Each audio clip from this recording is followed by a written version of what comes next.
My lovely students, welcome to Mathological. Let us start the session. And if you've not already subscribed to the channel, then subscribe to the channel as well as press the bell icon. You can also message me on Telegram at ADITYAKT for any queries or concerns or questions. So first question, 15 persons of equal efficiency are working on a team project and each of them can individually complete the project in 360 days. All of them started the work together on 27th of January 2024. If 1/3 of them work only on alternate days and 1/3 of them work after a gap of 2 days and the rest work on all days, then work will be completed on which of the following dates. Okay. So pause the video and try to solve it. 15 persons of equal efficiency are working on a team project. Let us say कि efficiency is equal to 1. For all of them, efficiency 1 मान लेते हैं. 15 persons are there and they are working on a team project. Each of them can individually complete the project in 360 days. So if we assume efficiency of one person is 1 and one person is taking 360 days to complete the work, तो efficiency total work कितना हो जाएगा? 360 units. Total work will be 360 units. All of them started the work together on 27th of Jan. तो day 1 पे सारे के सारे साथ में काम कर रहे थे. All 15 were working, isn't it so? But 1/3 of them work only on alternate days and 1/3 of them work after a gap of 2 days. Okay. So those who work on alternate days will be working on day 1. Then after day 1, they will be working on day 3. Then day 5, day 7, and so on. And the 1/3 that are working after a gap of 2 days, they will be working on day 1. But day 2, day 3, they will not be working. Then they will be working on day 4. And then day 5 and day 6, they will not be working. Then they will be working on day 7. So basically they will be working after every 3 days, isn't it so? Day 1, day 4, day 7, day 10, day 13 and so on. क्या ये clear है? ठीक है. सो एक case में gap हमारा आ रहा है ऑफ 2 days का गैप इन टोटल. ठीक है. सो बेसिकली डे 1 से डे 3 और सेकंड केस में गैप आ रहा है हमारा डे 1 से day 4. isn't it so? Clear है? ओके. सो 2 और 3 का एलसीएम अगर हम 6 ले लें, बिकॉज साइकिल हमें अल्टीमेटली देखना है कि एक साइकिल में कितना वर्क हो रहा है. सो 6 days में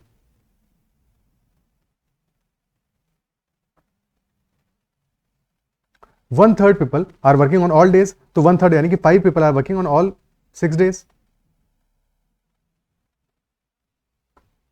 1/3 of them working alternate. So 1/3 will be working. 5 is 1/3. So 5 will be working on day 1, day 3 and day 5. And 1/3 are working after a gap of 2 days. So they will be working on the day 1 and then they will be working on day 4. So effectively work on day 1 will be 15 units. Work on day 2 will be 5 units. On day 3 will be 10 units. On day 4 will be 10 units. On day 5 will be 10. And on day 6 this will be 5. So total work in 6 days will be equal to 15 plus 5, 20, 50, 55. So in 6 days 55 units work will be done. Isn't it so? ठीक है. ये ऐसे भी सोच सकते थे कि 5 people are working on all 6 days, तो 5 into 6 30 हो गया. Then 5 people are working on alternate days, so they will be working only for 3 days, 15, 30 plus 15, 45, and then 5 are working on only 2 days out of 6, so plus 10, 55. So in 6 days, total 55 units work will be completed. Total work is 360. So you have to reach as close as possible to this number 360. ठीक है. 55 into 6, that is 330. So basically in 6 cycles, 330 units work will be completed. And 6 days की 6 cycles होंगी, तो 6 into 6, 36 days में, in 36 days 330 units work will be completed. Okay. 330 complete हो गया, remaining is 30. So on 37 day, day 37, work completed will be 15, same as day 1. 15 still remaining. Day 38, 5 minutes work will be there, same as day 2. And on day 39, 10 minutes work will be there, same as day 3. So total work is 30. 330 plus 30, total will be 360. यानी कि work will be completed on day 39. Day 39 पे work will be completed. And question asking what is that date on day 39? So 27th of January को work started. So day 1 is 27th Jan. जनवरी में number of days remaining कितना है? 27, 28, 29, 30, 31. So from 27 to 31, January, 5 days are already spared, ठीक है, 5 days are gone. Then Feb, since this is 2024 which is a leap year, so number of days in February will be 19. So from 1 to 29 Feb, 29 days are gone. 29 plus 5, 34 days are already gone, ठीक है. तो 5 days और चाहिए हमको 39 day पे. तो from 1st to 5th of March, 5 more extra days and then work will be completed on 5th of March. Option C will be the answer. Okay, ठीक है, ऑप्शन सी आंसर हो जाएगा. क्या है part clear? Okay, next question. Mintu goes from town A to town B, a distance of 99 kilometers at a constant speed in 1 hour 15 minutes. The rear wheel of his motorcycle is larger than its front wheel. If the radii of the two wheels are 21 and 28 centimeters respectively, then find the difference in the number of revolutions of the two wheels per minute. Find the difference in the number of revolutions of the two wheels per minute. Okay, try to solve it.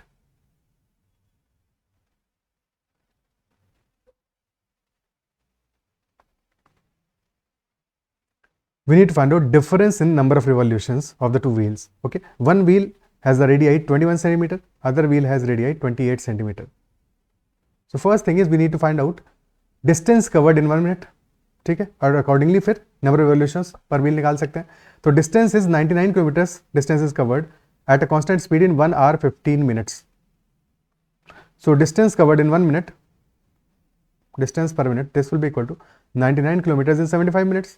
99 kilometers divided by 75, तो this will be kilometer per minute. But क्योंकि हमें dimensions दिया centimetres में, तो kilometre को centimetre में convert करो. 99 into 1000 will be number of meters, into 100 will be number of centimeters. So this divided by 75, this will be distance covered in centimeter per minute. Okay, clear है? Now difference in number of revolutions, ठीक है, difference in number of revolutions, this will be equal to number of revolutions made by one wheel minus number of revolutions made by second wheel. और ज्यादा revolution कौन बनाएगा? जिसका radius कम होगा. Isn't it so? So basically this will be n1, this will be equal to distance covered per minute. Let us say this is equal to, इसको d मान लेते हैं, distance covered per minute. So d divided by perimeter of first wheel minus d divided by perimeter of second wheel, and perimeter is 2 pi r. ठीक है, so this will be d upon 2 pi into 21 minus d upon 2 pi into 28. So d by 2 pi तो common आ जाएगा. Inside bracket will be 1 by 21 minus 1 by 28. Is that part clear? Even यहाँ से भी 7 को common ले लोगे तुम बाहर, so this becomes d upon 14 pi into 1 by 3 minus 1 by 4, and 1 by 3 minus 1 by 4 will be equal to 1 by 12. Okay, so difference in number of revolutions, this will be equal to 99 into 1000 into 100 divided by 75. अच्छा, separately हमको n1 n2 निकालने की जरूरत नहीं. That is what I am trying to say, कि उसको separately calculate करने की जरूरत नहीं है. जितना पार्ट कॉमन आ जाए उसको कॉमन ले लो, और जो बच गया उसको कैलकुलेट कर लोगे. तो 1 by 3 minus 1 by 4 will be 1 by 12. This will be equal to d by 14 pi.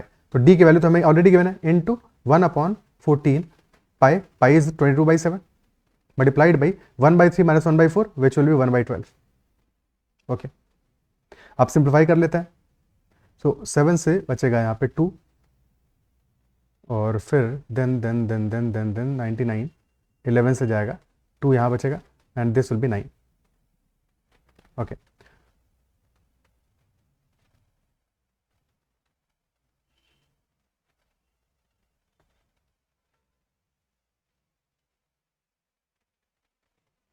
this 4 will get cancelled out by this 4, and here 1000 divided by 4, this will be 250.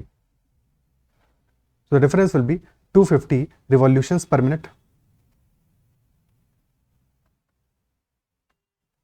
Option D will be the answer. क्या ये clear है?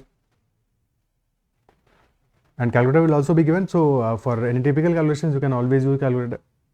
But यहाँ पे ऐसा कोई calculation नहीं, simply चीजें cancel out हो जा रही हैं. Is that clear? Okay. Next question करते हैं. A train left station X at AR B minutes. It reached station Y at BR C minutes. at the same day after traveling for c hours a minutes and clock shows time from 0 hours to 24 hours. So number of possible values of a क्या होगा? Number of possible values of a. Now pause the video, take your time. ठीक है, question is simple, the point is कि language और uniqueness देख के you might be surprised. Okay, so train is leaving station X at A or B minutes and reaching station Y at B hours C minutes. Okay, and the train has traveled for C hours A minutes. यानी कि difference भी हमें given है. Train has traveled for C hours A minutes. Okay, so train has reached station Y at B hours C minutes. तो time is B hours C minutes when it has reached station Y, and it left station X at A hours B minutes. So difference between the times will be the travel time, which is C hours A minutes. वही तो mention.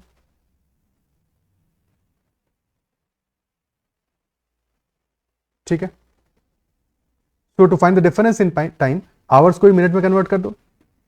Hours into 60 will be minutes. तो in the first case time कितना हो जाएगा हमारा? B hour C minutes which will be 60 times B plus C.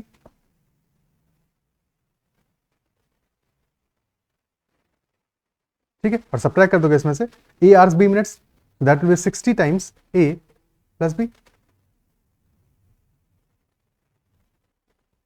Additionally ये भी कह रहा है क्वेश्चन सेम डे पे है, डे चेंज नहीं हुआ है. डे चेंज नहीं हुआ है तो ऐसा नहीं हो सकता कि पहला वाला टाइम और दूसरा टाइम में एक डिफरेंस अच्छा खासा हो. ठीक है, डे चेंज नहीं हुआ है तो हमें उसके लिए टेंशन लेने की जरूरत नहीं है.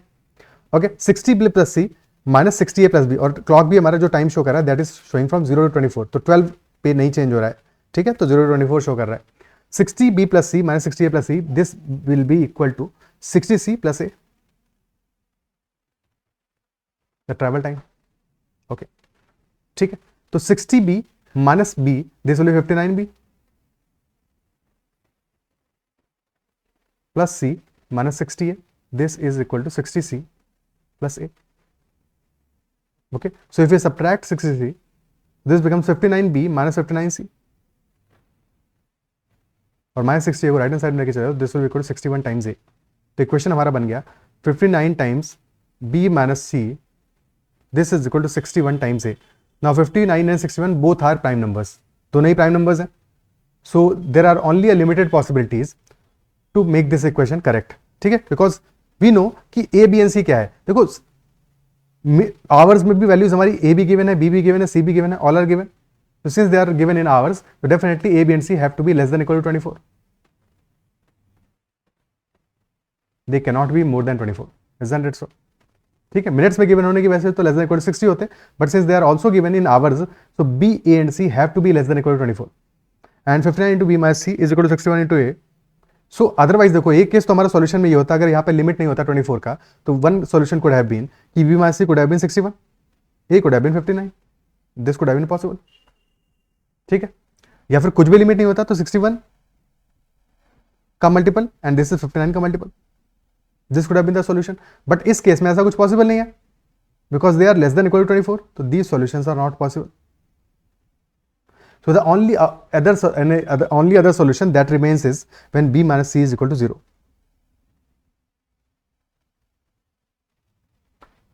When B minus C is equal to 0. Okay. And A is also equal to 0, because in that case 0 will be equal to 0.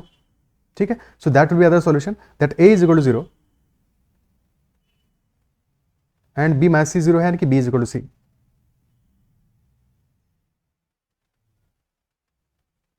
Is that clear?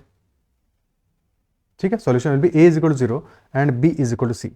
That will be our only solution for this question.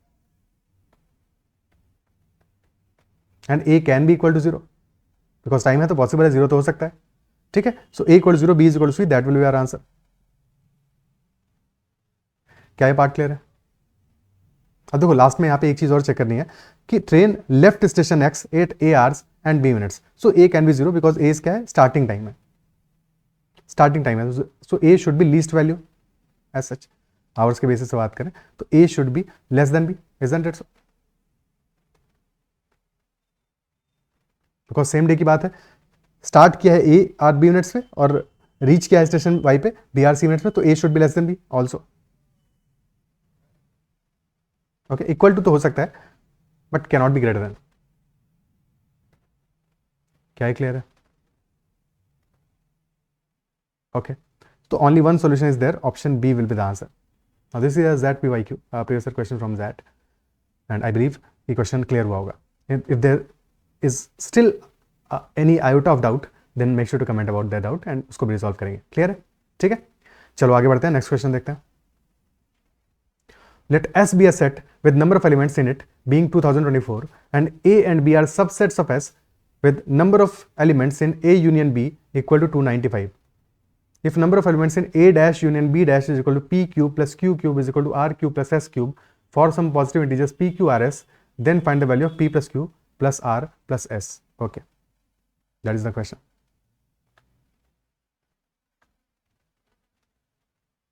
Now, important property that is given in this question is P cube plus Q cube is equal to R cube plus S cube.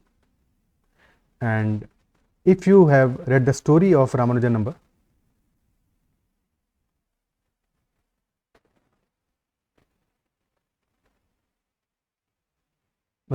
that is 1729, and this number has a special property that this number 1729 can be represented as sum of two perfect cubes in two different ways. ठीक है, so if you know that then इस question में फिर कुछ और करने को है नहीं, बिकॉज हमें अल्टीमेटली क्या करना है, we have to find out P plus Q plus R plus S, और P Q plus Q cube is equal to R Q plus S cube, और 2024 के आसपास की वैल्यू है, यानी कि definitely this Ramanujan number is being talked about for sure, and this can be represented as 1000 plus 729, this is equal to 1728 plus 1, यानी कि 10 cube plus 9 cube which is equal to 12 cube plus 1 cube. So if this is P, this is Q, this is R, this is S, तो P plus Q plus R plus S क्या हो जाएगा? That will be equal to 10 plus 9 plus 12 plus 1, which is equal to 32. So answer will be 32, only option D. तो अगर जो ये पता है तो फिर तो क्वेश्चन को सॉल्व करने की जरूरत नहीं है, क्वेश्चन स्ट्रेट अवे खत्म हो गया. ओके, अदरवाइज तो सॉल्व करोगे. ठीक है, सो हमें गिवन है S is the set with number of elements in it being 2024. So number of elements in S is equal to 2024. Then number of elements in A union B, this is 295. And number of elements in A dash intersection B dash, this will be equal to number of elements in A union B, एक second, number of elements in S minus number of elements in A union B.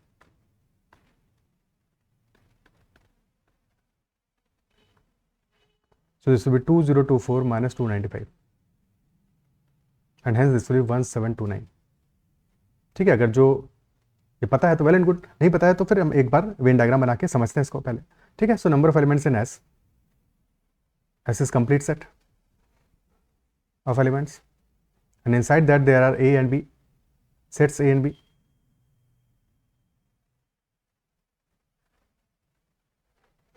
Okay, so A union B क्या हो जाएगा? A union B will be this set.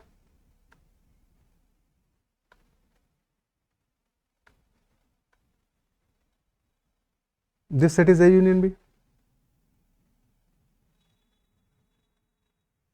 Isn't it so? So all these values will be A union B. ठीक है, but हमारा जो second set है that is A dash intersection B dash. So A dash intersection B dash क्या होगा?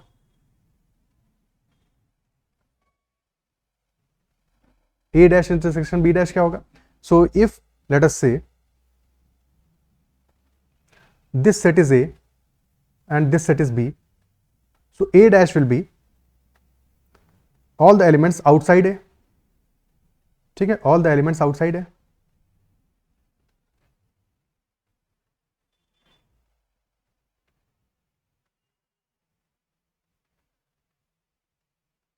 So this is A dash.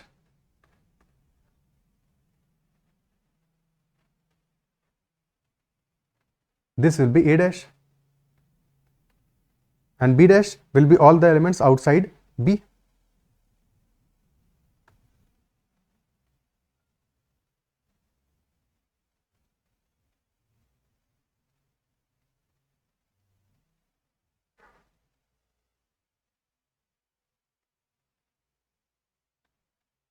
This will be B dash. and A dash intersection B dash, यानी कि which is common in both A dash as well as B dash. So that common part is outside A union B. है कि नहीं? So outside A union B. So basically we can say that number of elements in A dash intersection B dash, this will be equal to number of elements in S, the universal set, minus number of elements in A union B. And hence this will be equal to 2024 minus 295, which is equal to 1729. और इसके बाद का solution तो पता ही है, तो answer हमारा आ जाएगा ऑप्शन डी 32. ओके, क्लियर है? Next question. If n is a natural number less than 1000, for how many values of n is fn is equal to n square plus 3n into n square plus 3n plus 2 divisible by 72. This expression divisible by 72. तो पहले तो उसको factorise कर लेते हैं. fn हमें given है equal to n square plus 3n into n square plus 3n plus 2. n square plus 3n is n into n plus 3, और n square plus 3n plus 2 is n plus 1 into n plus 2. So basically fn is equal to n into n plus 1 into n plus 2 into n plus 3. So product of 4 consecutive numbers, product of 4 consecutive numbers, and you must have learnt that product of n consecutive numbers is always divisible by n factorial. Product of n consecutive numbers is always divisible by n factorial. ठीक है? So product of 4 consecutive numbers, this will always be divisible by 4 factorial.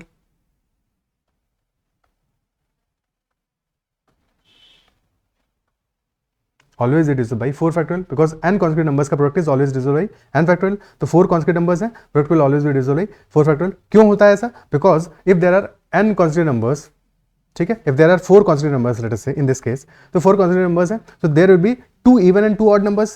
2 numbers will be even, 2 will be odd. ठीक है, और even numbers अगर हमारे 2 हैं, 2 consecutive even numbers हैं, so 1 will be divisible by 2, 1 will be divisible by 4. तो एक number 2 से divisible होगा, एक नंबर 4 से divisible होगा. Similarly, there are 4 consecutive numbers, so there will be one number, at least one number, which is divisible by 3.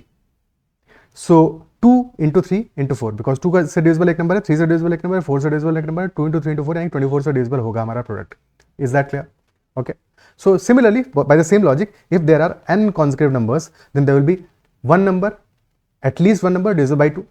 ठीक है, at least क्या n by 2 नंबर्स होंगे एज सच. ठीक है, डिपेंडिंग अपॉन कि n इवन है ऑड है उसके अकॉर्डिंग. ठीक है, so there will be one number divisible by 2, 1 by 3, 1 by 4, 1 by 5, 1 by 6, 1 by 7 and so on till n. So that is why product of n conjugate numbers is divisible by, always divisible by n factorial. Okay, so 4 factorial से divisible होगा और 4 factorial होता है हमारा 24. This is 24. But question कह रहा है कि number should be divisible by 72. 72 and 72 is 24 into 3, यानी कि एक एक्स्ट्रा हमें 3 का मल्टीपल चाहिए. Isn't it so? One extra multiple of 3 is all that we need.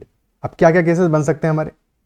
ठीक है, देखो अगर सिंपली समझ में आ रहा है तो बेस्ट है, नहीं समझ में आ रहा है तो कुछ एग्जांपल्स दे सकते हो. ठीक है, स्टार्ट में कुछ एग्जांपल्स दे सकते हो. लेट अस से तुमने एग्जांपल लिया कि 1 into 2 into 3 into 4. एक सेकेंड, फ्रेश पेज पे कर लेते हैं. लेट अस से we took example 1 into 2 into 3 into 4. ये तो हो गया 24, तो नॉट डिविजिबल बाय 72. अब लिया 2 3 4 5, 120, स्टिल नॉट डिविजिबल.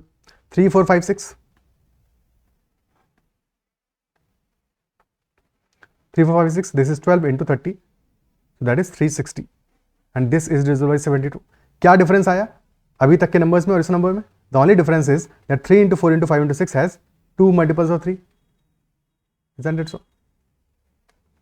बट क्या सिर्फ यही एक पॉसिबल होगा case? Is this the only possible case? No, that's not the case. Why? Because let us say if you have two consecutive multiples of 3. ठीक है, सो ये केस कब बन सकता है? This case will only be possible when n is a multiple of 3. Because if n is a multiple of 3, late us से n is multiple of 3, this is 3k, this will B 3k plus 1, 3k plus 2, and then this will be 3k plus 3 or 3 or times k plus 1, यानी कि 2 multiples of 3 are there, and that is why this number will always be multiple of 72. Okay, so if n is a multiple of 3k, तब तो हमारा सारे के सारे numbers हमारा जो प्रोडक्ट है हमारा in all cases will be a multiple of 72 because हमें 2 multiples of 3 मिल जाएंगे. But if that is not the case, then just in case if we have, let us say for example, 8 into 9 into 10 into 11. ठीक है, so 8 into 9 is also 72. But in general, if we have one multiple of 9, ठीक है, only one multiple of 9, तो भी हमारा काम चल जाएगा, क्योंकि 24 से ऑलरेडी था और एक जो नंबर हमारा 3 का मल्टीपल था वो 9 का मल्टीपल भी था. ठीक है, so in this case also we'll be getting a multiple of 72. ठीक है, so there are two cases basically. First case, when n is a multiple of 3k. Okay, और सेकेंड केस होगा when n plus 1 is a multiple of 3k or n plus 2 is a multiple of 3k. So if n is a multiple of 3k, so n can be equal to 3 or 6 or 9 or 12 till, because n is a natural number less than 1000, so till 999. कितने numbers हो गए? 999 is 333 into 3, तो total numbers हो गए 333 numbers. In the first case. Second case में if n plus 1 is a multiple of 3, sorry multiple of 9 होना है, 3 का मल्टीपल तो होने से काम चलेगा नहीं ना, 24 का मल्टीपल हो जाएगा उससे. ठीक है, तो n plus 1 should be a multiple of 9 और n plus 2 should be a multiple of 9. So if n plus 1 is a multiple of 9, so n plus 1 can be 9 और 18 और 27 एंड सो ऑन. ठीक है, और लास्ट नंबर क्या होगा? That will B 999. But हमें चाहिए n चाहिए. ठीक है, सो ये ध्यान देना है. So n will be equal to 8, 17, 26 till 998. तो कितने नंबर्स हो गए हमारे? टोटल नंबर्स हो जाएंगे 111, बिकॉज 9 से लेकर 999 इज 111 इंटू 9, टोटल नंबर्स हो गए 111 numbers. Similarly, when n plus 2 is a multiple of 9, तो n plus 2 equal to 9, 18, 27 ये हो जाएगा values. So n will be equal to 7, 16, 25 till 997. So यहाँ भी will be getting 111 numbers. So all these numbers will be satisfying the condition that product of four consecutive numbers starting with n will be a multiple of 72, will be divisible by 72. तो numbers हो गए हमारे 333 plus 111 plus 111, that will be 555. Option D will be the answer. ठीक है, अच्छा देखो last part ये जो हमने किया कि n plus 1 से n पे गया, ये जानना जरूरी था हमेशा. इसलिए जरूरी था क्योंकि यहाँ पे तो n plus 1 की बात है. जस्ट इन केस अगर n plus 1 की बजाय n minus 1 होता है यहाँ पे, ठीक है, let us say this was n minus 1 is equal to multiple of 9, अगर ये केस होता है. ठीक है, सो n minus 1 में तो हमें वैल्यूज दिख रहा है कि n minus 1 कैन बी 9, 18, 27 और 999. सो n की वैल्यू क्या आ जाएगा? n इक्वल टू आ जाता 9 plus 1 10, क्योंकि ये गलतियां हैं, कॉमन मिस्टेक्स हैं, इनकी वजह से तुम गड़बड़ करोगे. ठीक है, n इज इक्वल टू 10, 19, 28 और लास्ट वैल्यू आ जाएगा 1000. और क्वेश्चन स्पेसिफिकली कह रहा है कि n is a number less than 1000. ठीक है, तो n प्लस 1, n माइनस 1 में तो हमें दिख रहा है 999 और 999 लेस देन 1000 है, बट n के केस में तो 1000 हो जा रहा है ना, और n का ही कंसर्न है हमारा अल्टीमेटली कि n should be less then 1000, और यहाँ पे n 1000 आ रहा है. तो लास्ट वाला जो केस है सॉल्यूशन है उसको कंसीडर नहीं करेंगे, यानी कि इन सच ए केस हमारा नंबर होता 110 नंबर्स. ठीक है, अगर ये कंडीशन होता तो एग्जाम में, ये है नहीं, पर अगर ये कंडीशन होता तो 110 नंबर्स लेते इस केस में. क्या अप्रिशिएट कर पा रहे हो? ठीक है, so in this case our answer is option D 555. Okay, ठीक है. Next question, if 3 times f of x plus 2 plus 4 times f of 1 upon x plus 2 is equal to 4x and x is not equal to minus 2, then f4 की value क्या होगा? 3 times f of x plus 2 plus 4 times f of 1 upon x plus 2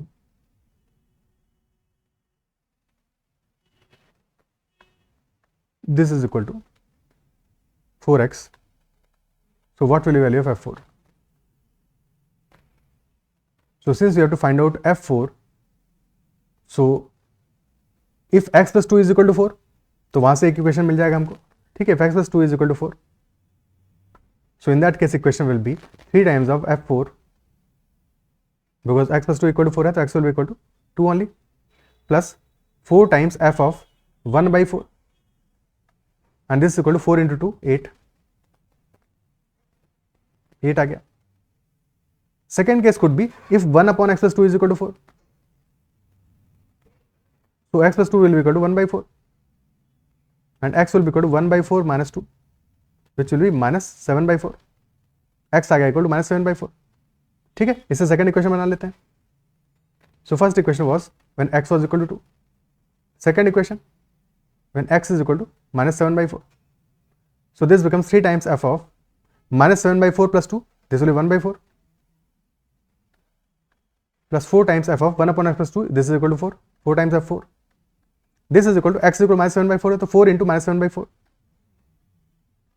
This is minus 7. So we have two equations. Okay. If we add these two equations, equation number 1 and equation number 2, तो क्या result मिल जाएगा? 1 plus 2. और add क्यों कर रहे हैं? क्योंकि add करते हैं हमारा 7 times f4 plus 7 times f1 by 4 आ जाएगा. तो 7 times of f4 plus 7 times of f1 by 4, this is equal to 8 minus 7 which is equal to 1. Add कर रहे हो तो 8 है माइनस 7 है 1 हो जाएगा. ठीक है, सब्ट्रैक्ट करते 15 होता. तो ये निगेटिव साइंस का ध्यान रखना है, उल्टा पुल्टा नहीं कर देना है. ठीक है, so 8 minus 7 this comes out to be equal to 1. ठीक है, so f4 plus f of 1 by 4 this is equal to 1 by 7. Okay, clear है? So 3 times f4 plus 3 times f of 1 by 4, this will be 3 by 7. और say this is third equation. और second equation हमारा क्या था? 3 times f1 by 4 plus 4 times f4 that is equal to minus 7. ठीक है, so second equation में से third को सब्ट्रैक्ट कर दो, रिजल्ट आ जाएगा हमारा second minus third. So f of 1 by 4 वाला पार्ट कैंसिल आउट हो जाएगा, बच जाएगा only f4. So f4 will be equal to minus 7 minus 3 by 7 which will be minus 52 by 7. So f4 should be equal to minus 52 by 7. Option E answer हो जाएगा. Option E will be the answer. f4 is equal to minus 52 by 7. Clear है? ठीक है, okay, next question करते हैं. Two circles of radius 1 centimeter touch at point P. A third circle is drawn to the points A, B and C such that PA is the diameter of the first circle and BC perpendicular to AP is the diameter of the second circle. The radius of the third circle क्या होगा? Now make the proper diagram, because the most crucial part in this question is making the proper diagram. Two circles of radius 1 centimeter. So two circles have equal radius and they are touching at point P. Okay.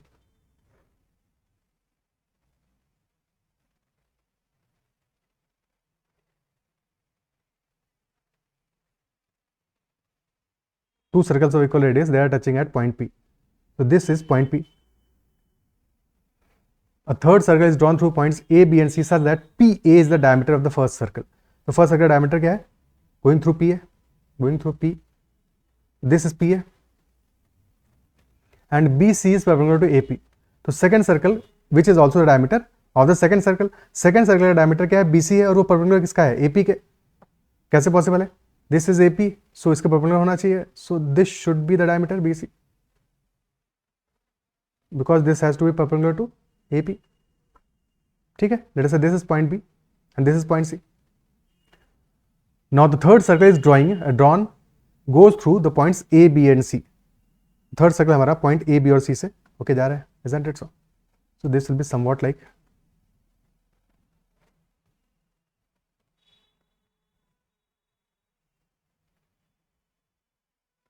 कुछ ऐसा होगा third circle.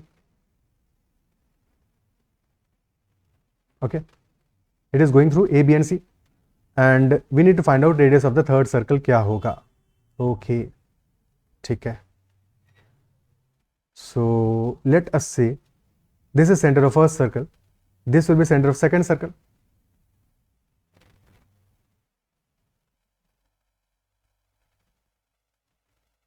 And two circles have radius equal to 1 centimeter. Okay, let us say this point is X, center of first circle, and Y is center of second circle, and this point, touchy point is P. This point is, let us say, Q. Okay, so क्या कर सकते हैं?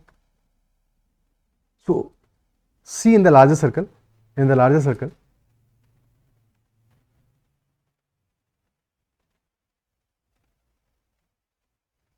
are you able to see that AQ is the chord, diameter है, diameter of the larger circle, isn't it so? So AQ is the chord, largest chord diameter है तो chord भी है. और additionally BC is also the chord of the larger circle. ठीक है, so AQ and BC are chords and they are intersecting. तो intersecting chords theorem apply कर सकते हैं. ठीक है, इंटरसेक्टिंग कॉर्ड्स है, so apply intersecting chords theorem. As per intersecting chords theorem AY into QY, AY into QY, this is equal to BY into CY, and AX is equal to 1, XP is equal to 1, PY is equal to 1, and QY को मान लेते हैं, let us say QY को कुछ distance मान लेते हैं, कुछ मान लेते हैं, इसको मानते हैं D. And since second circle का रेडियस भी 1 सेंटीमीटर है, सो BY is also equal to 1, CY is also equal to 1. So AY will be equal to 1 plus 1 plus 1, 3. QY is small d, 3 into D, this is equal to 1 into 1. So D comes out to be equal to 1 by 3. D comes out to be equal to 1 by 3. Okay. And since AQ is the diameter, AQ is diameter of the larger circle, so radius will be equal to AQ by 2. And AQ is equal to 3 plus D, 3 plus D by 2. और D हमारा है 1 by 3, तो 3 plus 1 by 3 divide by 2, this will be 10 by 3 by 2, 10 by 6, which is equal to 5 by 3 centimeters. So radius of the third circle will be 5 by 3 centimeters. Option C will be the answer. क्या ये clear है? ठीक है,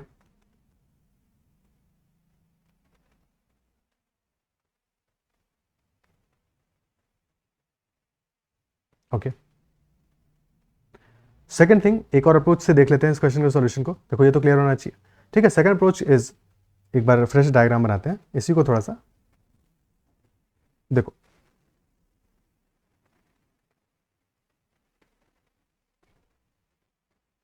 पूरा तामझाम बनाने के बजाय सेमी सर्कल ड्रॉ कर लिया हमने. ठीक है, लार्जर सर्कल का. और then we have points X, P and Y. This is A, this is X, this is P, this is Y, this is Q. And semi circle है. ठीक है, और फिर हमारे पॉइंट्स B और C भी बनाने पड़ेंगे, तो B को बना लेते हैं. Okay,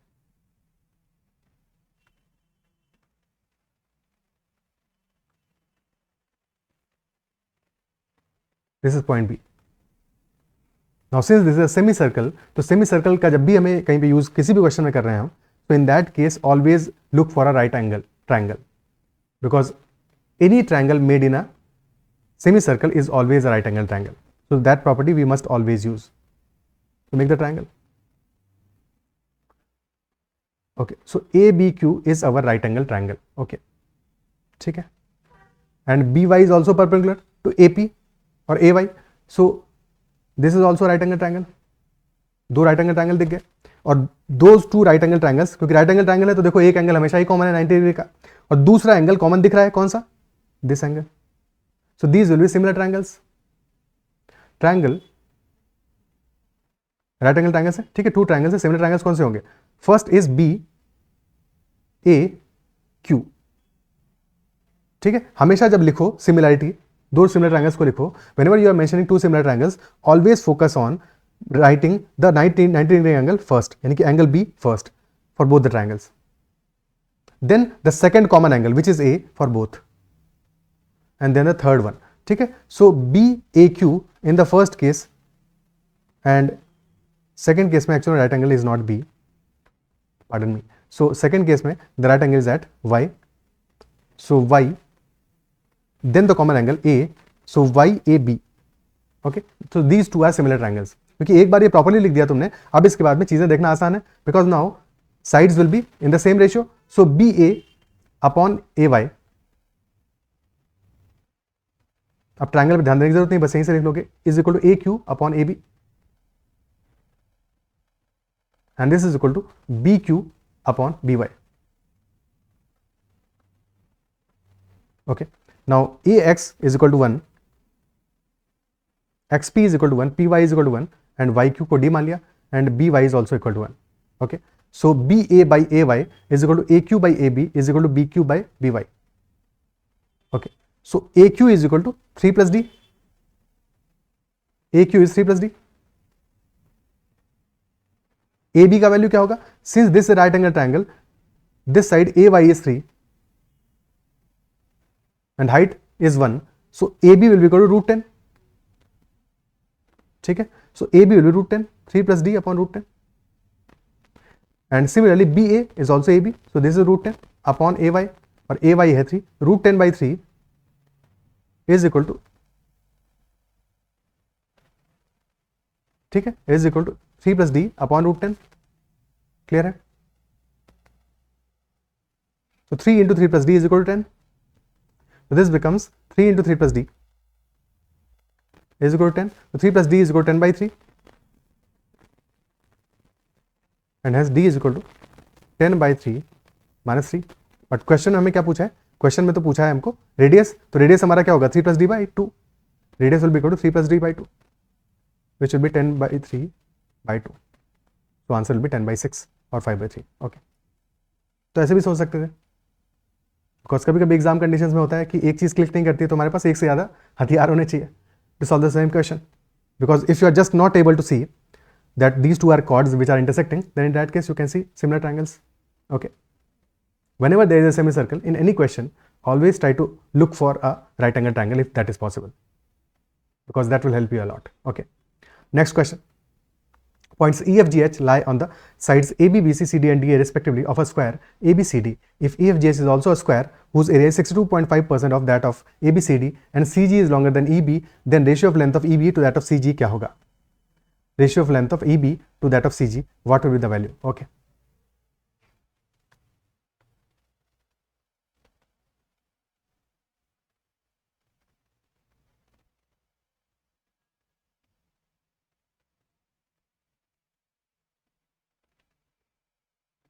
Okay, okay, okay. EFGH is also a square whose area is 62.5% of that of ABCD. पहले बनाते हैं ABCD को, then बनाते हैं फिर EFGH को. ABCD and EFGH are points on sides AB, BC, CD and DA respectively, or such that CG is longer than EB. Now this is also a square. ठीक है, so let us say this is point E, F,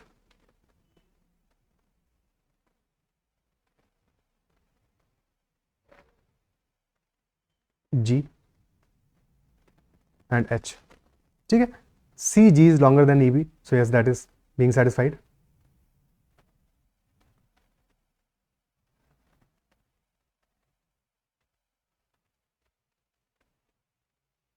Since both are squares, देखो side हम assume कर लेते हैं. Let us say if this is equal to 1, A is 1, EB को x मान लेते हैं.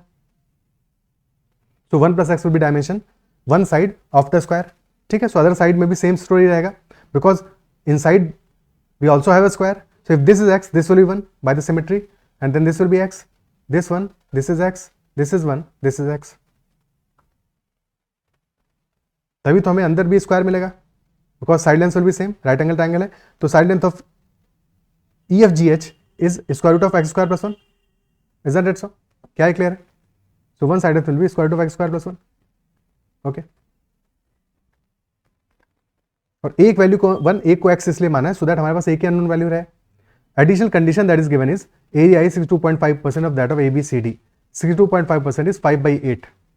So area of EFGH upon area of ABCD, this is equal to 5 by 8. And area of EFGH will be equal to side का square, root of x square plus 1 whole squared, so that will be equal to x square plus 1 divided by area of ABCD. क्या होगा? 1 plus x side length है, तो 1 plus x का whole square. This is equal to 5 by 8. Okay, clear है? So x square plus 1 divided by x square plus 2x plus 1, this is equal to 5 by 8. ठीक है, cross multiply कर लो. सो 8x square plus 8 is equal to 5x square plus 10x plus 5. So this becomes 3x square minus 10x plus 3, this is equal to 0. So 3x square minus 9x minus x plus 3 is equal to 0. So 3x, x minus 3, 3x minus 1 into x minus 3, this will be equal to 0. So x will be equal to either 1 by 3 or 3. या तो x 1 by 3 होगा या फिर 3 होगा, but question की condition specific है that CG is longer than EB. ठीक है, CG which is equal to 1, तो 1 is greater than x. 1 is greater than x, so x is less than 1, so x cannot be 3, this must be 1 by 3. x must be equal to 1 by 3. Okay, और question पूछ रहा है EB और CG का ratio क्या होगा, EB upon CG. तो EB is equal to x और CG इज 1, तो x by 1 which is equal to 1 by 3. Option C will be the answer. Okay, option C will be the answer. क्या ये clear है?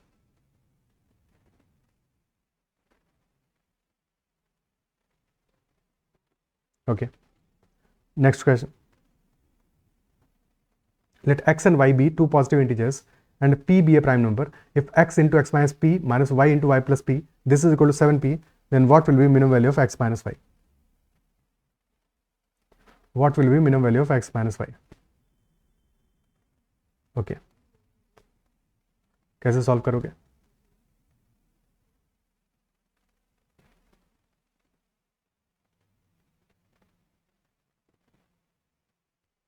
x into x minus p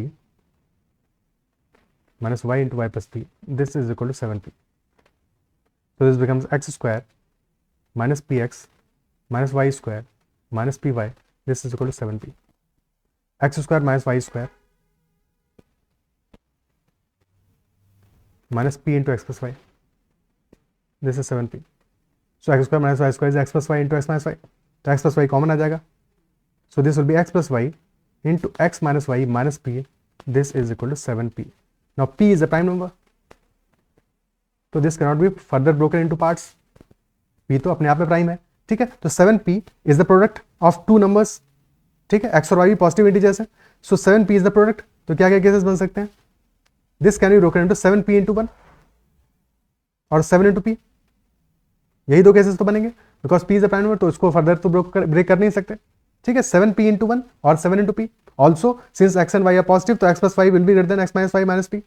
ये भी sure है कि x plus y will be greater than x minus y minus p, because x और y positive है तो x plus y बड़ा होगा x minus y से, और फिर p सब्ट्रैक्ट कर रहे हो, उसमें ऐड थोड़ी कर रहे हो, so that will be far lesser. Okay, so either x plus y will be 7p and x minus y minus p, this will be equal to 1. ये केस हो सकता है.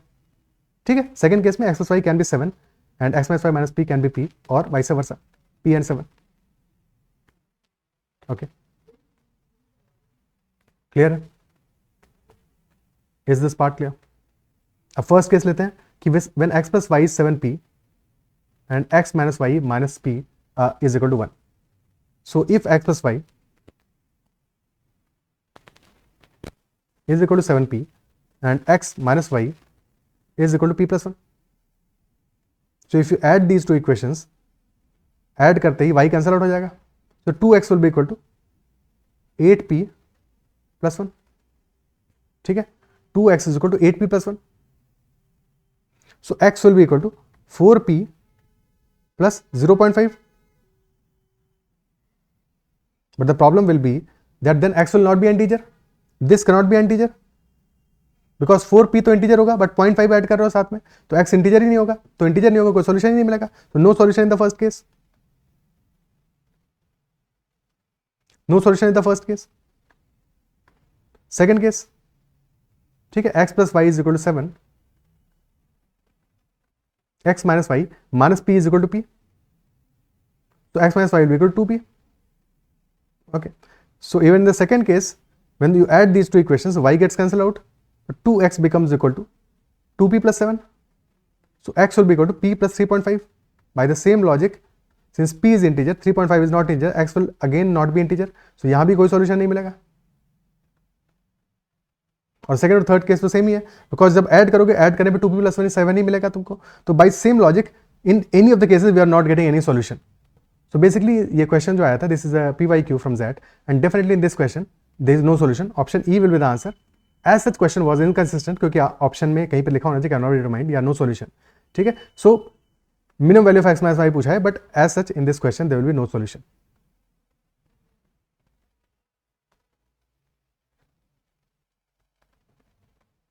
Okay, we are not getting any solution for x and y. क्या है, clear है? Because under the given conditions they won't be integer in any case. Okay, clear है? अच्छा, ये चीज़ ऐसे भी पकड़ सकते थे, ऐसे भी देख सकते थे. देखो कि एक्स प्लस वाई 7p. अब या तो p is the prime number, तो इट कैन बी ऑड और इवन. ऑड होगा तो कोई भी नंबर हो सकता है, बट इवन होगा तो ओनली 2 इज पॉसिबल, ठीक है. But if p is odd then p plus 1 क्या होगा, इवन होगा, ठीक है. So if p is odd 7p भी ऑड होगा. If p is odd 7p भी ऑड होगा, बट p प्लस 1 इवन हो जाएगा. And if p is even तो 7p भी इवन होगा, but p plus 1 will be odd. And x plus y odd हो, x माइनस वाई इवन हो, तो कभी भी इंटीजर सॉल्यूशन कैसे मिल सकता है? Because if x and y are integers then either x plus y and x minus y both have to be odd or both have to be even. Isn't it so? क्या ये बात समझ में आती है?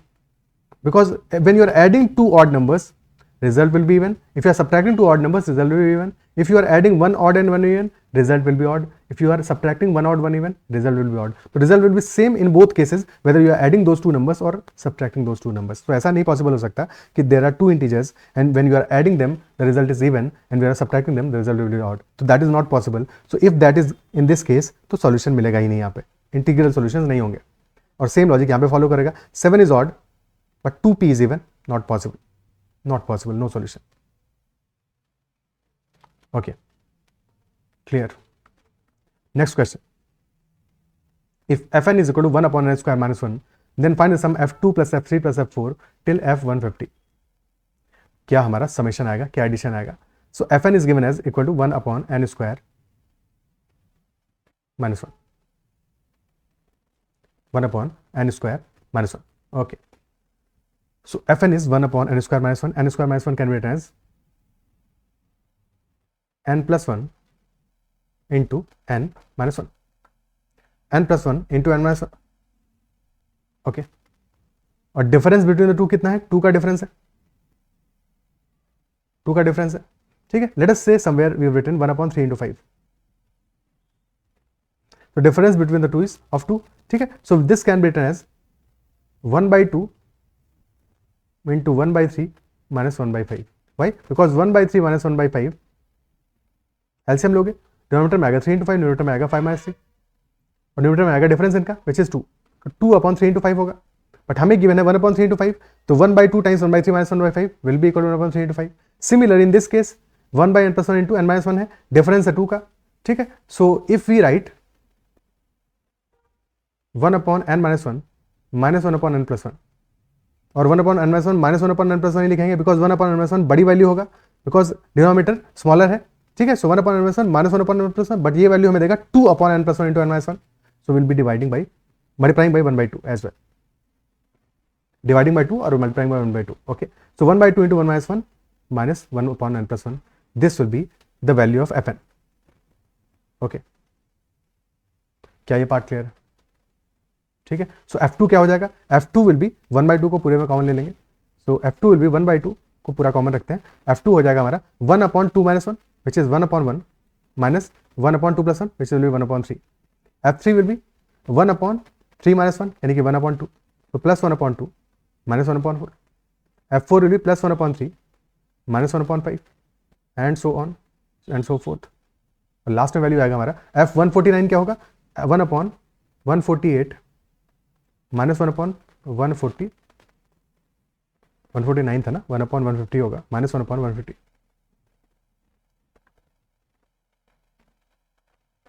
Plus f150 will be 1 upon 149 minus 1 upon 151.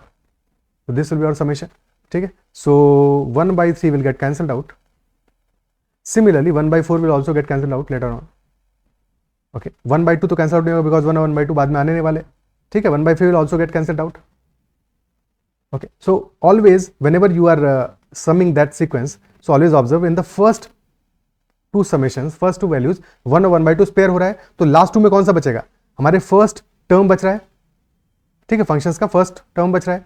तो last to वाले cases में हमारा लास्ट टर्म बचेगा, बाकी सब कैंसिल आउट हो जाएगा, 1/140 1/140, ठीक है। अगर इसके पीछे के टर्म्स लिखोगे तो समझ में भी आ जाएगा।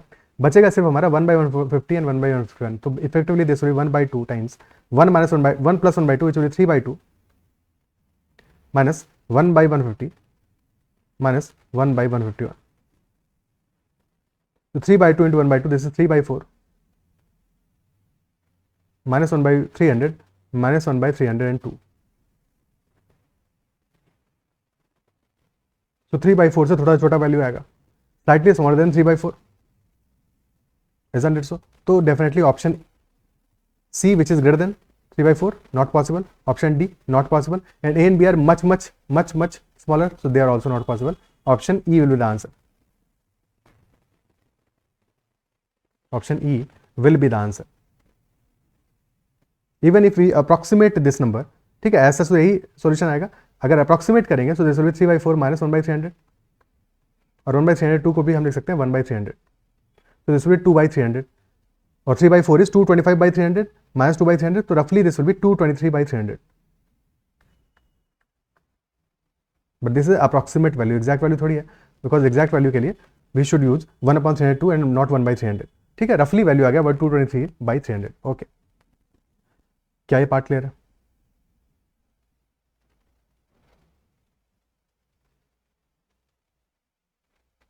ओके, ठीक है, answer will be option E in this case. Is this much clear? So that is all in this session. I believe जो भी हमने डिस्कस किया वो समझ में आएगा, and if there is any doubt whatsoever, make sure to comment about that doubt, and if you have liked the session, then make sure to hit the like button as well, and subscribe to the channel for more such content. And if you have not already joined the Telegram channel or WhatsApp channel Mathological, you can join the channel, and for any queries or concerns or questions, you can always message me on Telegram at ADITYAKT. That is all for this session. Bye bye, take care, keep learning.